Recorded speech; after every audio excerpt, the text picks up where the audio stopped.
আসসালামু আলাইকুম। আমার এই ছবিটা ফেসবুকে ছাড়ার পর আপনারা অনেকে জানতে চেয়েছেন আমাদের বড় ভাইদের যে গাছটা আছে এই গাছটার মালিককে এবং এই গাছটার বয়স কত। সো আমি কালকে রাত্রে অনেক ট্রাই করেছি, আমাদের এলাকার মুরব্বীদের কাছে গিয়েছি এই গাছটার বয়স জানার জন্য এবং মালিকের নাম জানার জন্য। এই গাছের মালিক হচ্ছে মোহাম্মদ সাদত আলী। আল্লাহ তাআলা তাকে জান্নাতবাসী করুক, কারণ ওনার জন্য আজকে আমাদের এলাকার মানুষ অনেকেই ছায়া পাচ্ছে, এই গাছের নিচে বসে বসে পানি খাচ্ছে এবং আরাম করতে পারতেছে গরম থেকে এসে। আর এই গাছের বয়স কত সেটা জানার জন্য আমি অনেক মুরব্বীদের কাছে গিয়েছিলাম, তাদের কাছ থেকে সঠিক তথ্য পাই নাই।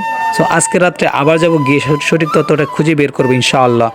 আপনি যদি দুনিয়াতে ভালো কিছু কাজ করে যেতে পারেন, যেমন উদাহরণস্বরূপ মোহাম্মদ সাদত আলী এই গাছটা লাগিয়েছিল, আমরা এই গাছের নিচে বসে তার জন্য দোয়া করি, এই সবটা কিন্তু তিনি কবরে পাচ্ছে।